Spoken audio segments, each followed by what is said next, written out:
You probably do it every single day. Reach out, smile, and place your hand gently on your dog's head. It feels like love, doesn't it? That small gesture, that soft tap between the ears, has always felt like a symbol of care, a habit passed down through generations. It's how fathers used to show affection to their sons, how grandmothers comforted children, how we humans say, "I see you, I care," without needing words. So naturally, when it comes to our dogs, we do the same. But what if that gentle pat on the head isn't what it seems? What if in that quiet moment when your dog stays still, they're not feeling comfort, but quiet tolerance? Studies now show that many dogs don't actually enjoy being petted on the head, especially when the hand comes suddenly from above. It can feel intimidating, even invasive, like someone towering over you without warning. Yet they stay still, not because they're at ease, but because they love you. They trust you enough to let you do it even when it makes them a little uncomfortable. Think about that for a second. The loyalty it takes to stay calm just to make us happy. The silent patience of a creature who can't speak but still chooses kindness over resistance. That moment of stillness we often read as affection might actually be a small act of faith. And maybe the most loving thing we can do in return is to learn what that silence really means. Have you ever noticed your dog go still when you reach for their head? Maybe they turn slightly away, blink faster, or lick their lips for no reason. Those are not random moments. They're messages, gentle whispers from a friend who trusts you enough to stay quiet. In today's video, we're going to uncover what your dog really feels when your hand comes down from above, why some spots make them tense while others make them melt, and the one secret place most dogs absolutely love to be touched, but only when they truly trust you. 1. Why we pet dogs. The way we do. We never really think about it. Do we? We see our dog reach out and our hand naturally lands on their head. It feels right. Like a small wordless, "I love you." That's how we've always shown affection. A pat on a child's head. A gentle touch between friends. A quiet gesture that says, "I care." For many people, especially those raised in simpler times, words weren't the main language of love. Touch was. So when we pat our dog's head, it feels warm and familiar, like passing down a piece of our own history. But to dogs, it doesn't mean what we think it means. A hand coming from above can feel like pressure, not affection. In their world, posture matters. Standing tall, leaning over, reaching down, those are signals of control, not comfort. And yet dogs rarely pull away. They don't bark or growl. They stay still, quiet, patient because they love us. They'd rather tolerate what they don't enjoy than make us feel rejected. That's loyalty at its purest form. Our dogs don't want less love. They just want love in their own language, gentle, respectful, offered from the side, not from above. Because when we learn to see through their eyes, that simple act of touch becomes something far more beautiful, a moment of true understanding. 2. What your dog actually sees when you reach for their head. Imagine this: you're sitting quietly, and someone twice your size suddenly reaches over your head without warning. Even if you trust them, your body tenses a little, right?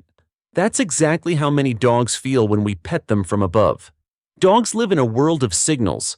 To them, posture and movement speak louder than words.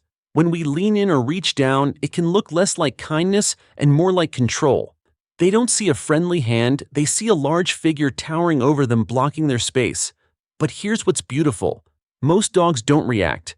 They stay still, their eyes soft, their tails low. Not because they enjoy it, but because they love you enough to stay calm. That quiet patience we mistake for peace is often their way of saying, "I trust you even when I'm unsure." The truth is, dogs have learned to adapt to us, to tolerate our habits for the sake of harmony. They want to please us, to make us happy.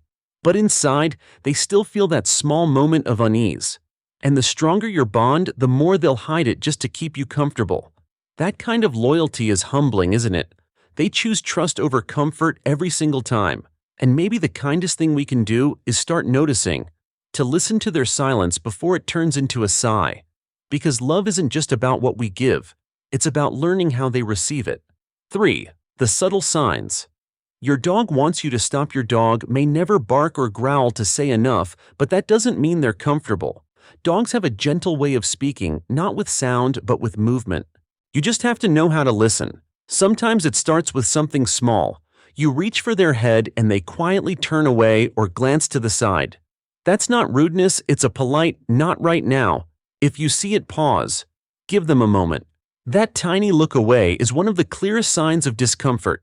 Other times their ears fold back as your hand approaches. Many people think that means submission or shyness, but it often means they're unsure. It's the canine version of a nervous smile, gentle, quiet, but a little tense.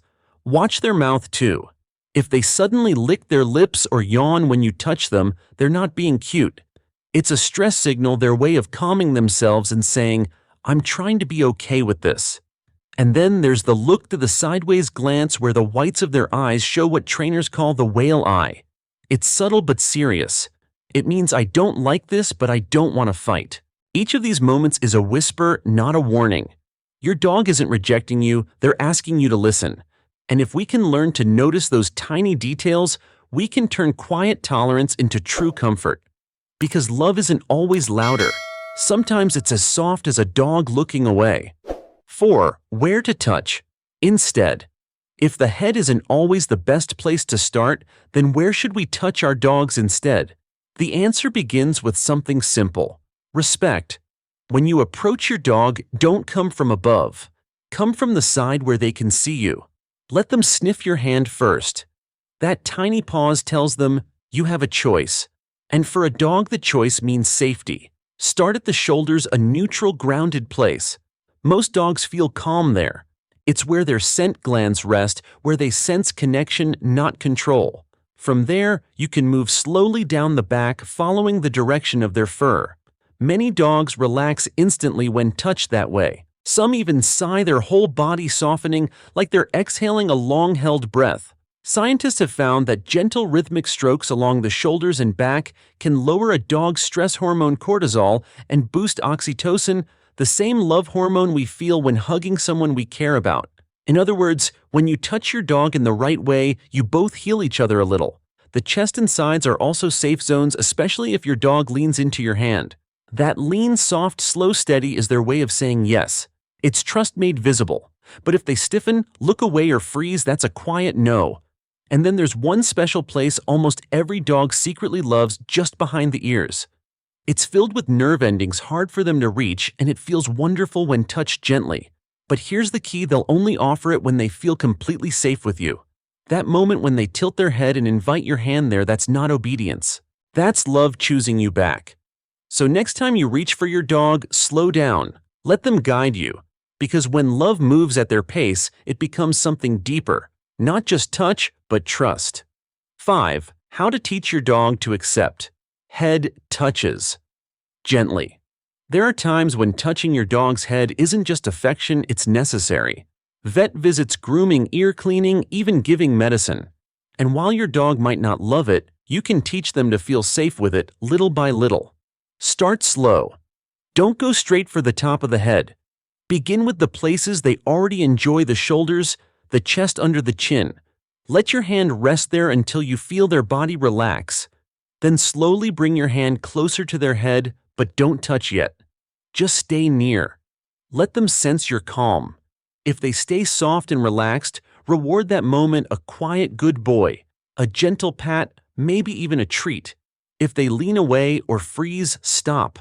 Pull back. That pause isn't a setback, it's communication.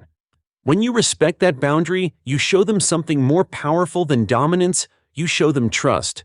Over time, inch a little closer. Touch for 1 second, then stop. Then 2 seconds, then 3. Let it always be their choice, because the goal isn't to make them tolerate your touch, it's to help them feel safe when it happens. And something beautiful happens when you do this. One day they'll stop flinching. They'll let your hand rest on their head and sigh instead of tensing. That moment, soft, quiet, simple, means more than any trick or command ever could. It means they trust you enough to surrender their most vulnerable place. That's not training anymore, that's connection. That's love rebuilt through patience. 6. When strangers. Try to pet your dog. You're out for a quiet walk. The air is calm, your dog is happy, tail relaxed, head low. Then a stranger approaches with a smile, their hand already reaching out toward your dog's head. It happens in seconds, and suddenly you feel that small tension in your chest. You don't want to be rude, but you also don't want your dog to feel cornered. In moments like that, your dog depends on you.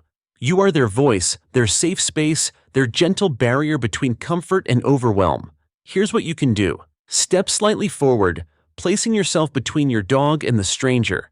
It's not confrontation, it's communication. It tells your dog, "I've got you." Then with a kind smile, say something simple. "She prefers her shoulders," or "He's a little shy with the head pats." Most people will understand. They just need a little guidance. If you know your dog gets nervous, you can even use a small vest or tag that says, "Please ask before petting." It's not overprotective, it's respectful for both your dog and others. And if someone still insists, it's perfectly okay to say no. Because love sometimes means protecting their peace even if it feels awkward. Your dog might not have words to say, "Please don't touch my face," but they'll feel it when you step in for them. They'll feel seen, safe, understood. That's not being strict, that's being loyal. And in that moment when your dog looks up at you after you've said no on their behalf, you'll notice something quiet but powerful: trust. That unspoken thank you that says, "You heard me even when I didn't speak." That's what every dog wants. Not endless pats or praise, just someone who listens when they whisper. So now you know that quiet stillness when you reach for your dog's head isn't always comfort. Sometimes it's patience. Sometimes it's trust trying not to break. You've learned the small signals. The glance away, the pinned ears, the little lick of the lips, each one a soft whisper that says, "I'm trying to love you my way." You've seen where to touch instead, the shoulders, the chest, that calm space behind the ears. You've learned how to slow down, to let your dog choose, to let love move at their pace. Because real love isn't about control, it's about listening. And when your dog finally leans into your touch, not out of habit, but out of peace, that's when it means something deeper. That's not obedience, that's trust returned. So let me ask you, where does your dog like to be touched? The chest? The shoulders, that spot under the chin that makes their eyes close? Tell me in the comments, I'd love to know. And if this video helped you understand your best friend just a little more, stay with us. In the next one, we'll talk about one simple gesture humans make that dogs secretly see as betrayal and how to fix it before it hurts your bond. Because every touch, every look, every breath we share with them is another chance to say, "I see you. I care."